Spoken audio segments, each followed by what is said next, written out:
ये पूरा मामला संदिग्ध लग रहा था और अब ये प्रूव हो गया है कि डॉक्टर ने अपनी लोकप्रियता पाने के लिए ये हरकत करी है।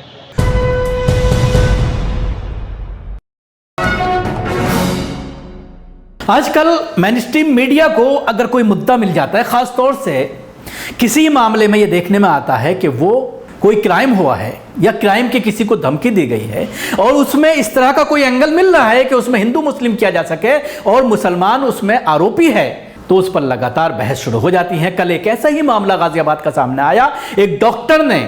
पुलिस में कंप्लेंट दी कि उसको इस तरह के मैसेज आ रहे हैं कि उसका सर तन से जुदा कर दिया जाएगा क्योंकि वो हिंदूवादी संगठनों से जुड़ा हुआ है। इसलिए तमाम टीवी डिबेट्स ने ये खबर आते ही बिना उसकी जांच किए हुए, बिना पुलिस के पड़ताल किए हुए इस पर बाकायदा एक एक घंटे के टीवी शोज चलाए। डॉक्टर को टीवी स्टूडियो में बिठाया गया, उससे बात की गई, उसको रोता बिलखता दिखाया गया और यह दिखाया गया कि किस तरह से एक तबका देश का मुस्लिम जो है वो लोगों की गर्दन उड़ाने की धमकियां दे रहा है। और फिर उसके बाद तमाम पुराने वाकयात निकाल करके उनको चलाया गया, उनके दृश्य चलाए गए। जिस तरह से आपने देखा था राजस्थान का जो मामला था उसको भी उजागर किया गया और उसके बाद 2-4 लोग हिंदूवादी संगठनों के टीवी चैनल्स पर बिठाए गए, एक दाढ़ी वाले मुसलमानों को घेरते हुए तमाम नजर आए। अपने आप टीवी स्क्रीन पर देख सकते हैं कि तमाम चैनल्स ने इस पर शोज किए और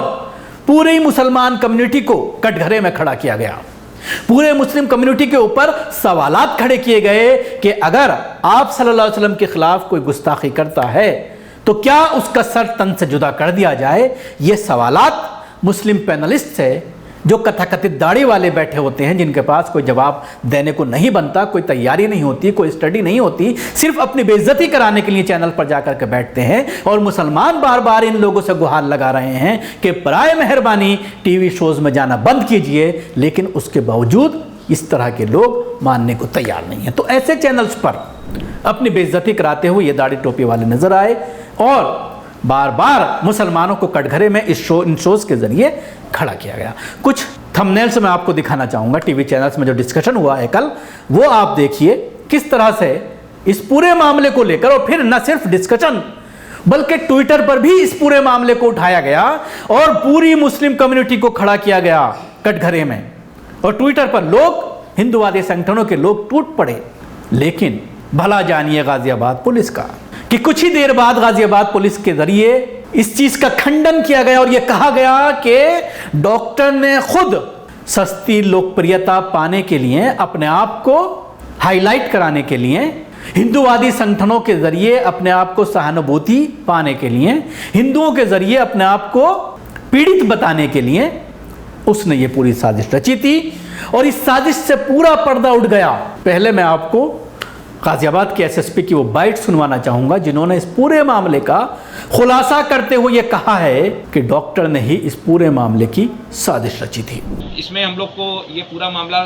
संदिग्ध लग रहा था और अब ये प्रूव हो गया है कि डॉक्टर ने अपनी लोकप्रियता पाने के लिए ये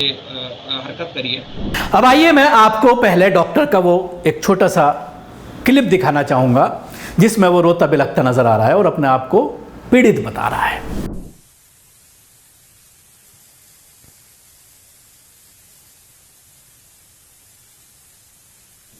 तो देखा आपने, दोनों ही वर्जन ये सामने आ गए और उसके बाद गाजियाबाद पुलिस का ये कहना है कि डॉक्टर साहब फरार हैं, पुलिस के हाथ नहीं आ रहे। वो डॉक्टर जो कल शाम तक तमाम टीवी चैनल्स में बैठ करके रोना रो रहा था, तमाम चैनल्स में बैठ करके इस पूरे घटनाक्रम के बारे में बता रहा था कि कैसे वो परेशान है, बच्चों का घर से निकलना बंद हो गया है, उसने क्लिनिक में बैठना बंद कर दिया है और अपने आप को एक कमरे के अंदर बंद कर लिया है। उसे अपनी जान का खतरा है क्योंकि हो सकता है अगर वो क्लिनिक में बैठे तो कोई मुसलमान उसका सर तन से जुदा करने के लिए मरीज बन करके उसके पास पहुंच जाए। इसलिए वो अब अपनी क्लिनिक पर भी बैठने से घबरा रहा है, डर रहा है और डर की स्थिति में वो जी रहा है, ना सिर्फ वो बल्कि उसका पूरा परिवार, उसके बच्चे, उसकी पत्नी। लेकिन अब वो डॉक्टर साहब फरार हैं जब ये खुलासा हो गया है कि खुद ही उन्होंने ये साजिश रची थी अपने एक पेशेंट के जरिए। अपने एक पेशेंट को उन्होंने इसके लिए तैयार किया था, जिस तरह से आपने पुलिस अधिकारी की बाइट भी सुनी।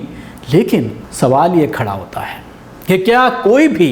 इस तरह की एक बाइट दे, इस तरह की एक एफआईआर जाकर के दर्ज कराए, न सिर्फ एफआईआर बल्कि एक कंप्लेंट दे, डॉक्टर साहब के जरिए भी सिर्फ कंप्लेंट दी गई थी, और जब उस कंप्लेंट की जांच की गई, उस नंबर की जांच की गई, तो पूरा खुलासा हो गया कि किस तरह से इंटरनेट का इस्तेमाल करते हुए उनके मरीज ने, उनके पेशेंट ने इस घटना को अंजाम दिया था, और किस तरह से डॉक्टर साहब सस्ती लोकप्रियता पाना चाहते थे, हिंदूवादी संगठन और उसके साथ ही आम हिंदू नागरिकों का सिंपैथी पाना चाहते थे, अपने बिजनेस में बढ़ावा चाहते थे, डॉक्टर जो उनकी प्रैक्टिस है उसमें ये चाहते थे कि ज़्यादा से ज़्यादा हिंदू उनके पास पहुँचें, उनको सहानुभूति मिले कि डॉक्टर साहब पीड़ित हैं, डॉक्टर साहब का सर तन से जुदा हो सकता है, इसलिए उनके पास जाकर के इलाज कराया जाए। और उसके बाद वो डॉक्टर जो इस तरह की गंदी हरकत करता है सस्ती लोकप्रियता पाने के लिए, एक समुदाय को पूरे कटघरा में खड़ा करता है, उस डॉक्टर से आप इलाज किस तरह से करा सकते हैं? उस डॉक्टर के पास अगर आप जाते हैं तो आपके साथ वो सही इलाज करेगा या फिर आपको दूसरी तरफ ले जाएगा, ठगने की कोशिश करेगा,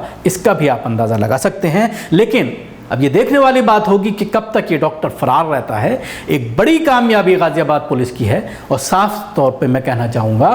कि ऐसे प्रदेश में जहाँ पर योगी आदित्यनाथ जैसा मुख्यमंत्री है, वहाँ पर इस तरह के अधिकारियों के ज़रिए मीडिया के सामने आकर के इस तरह की चीज़ों का खुलासा करना एक बहुत बड़ी हिम्मत का काम है, एक बहुत बड़ा काम है जो गाज़ियाबाद पुलिस ने किया है। इसकी सराहना होनी चाहिए कि उन्होंने सच्चाई का साथ दिया, और जब सच में ये बात सामने आ गई कि डॉक्टर खुद कल्प्रिट है, तमाम मीडिया चैनल्स में बहस होने के बावजूद, उस पर सवालात खड़े होने के बावजूद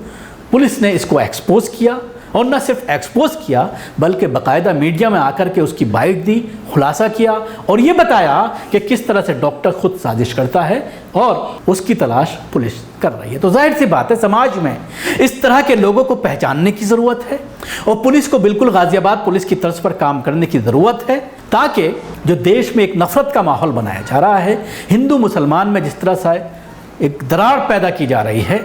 उसको भरा जा सके और आपस में लोग मिलजुल करके रह सकें, अच्छे नागरिक बन सकें। शुक्रिया आपका। हमारी कोशिश कैसी लगी ज़रूर बताएं। हमारे यूट्यूब चैनल को सब्सक्राइब करना ना भूलें, इसके साथ ही बेल आइकन ज़रूर दबाएं। अगर आप ये वीडियो फेसबुक पर देख रहे हैं तो पेज को लाइक करें, उसके साथ ही फॉलो भी करें। धन्यवाद।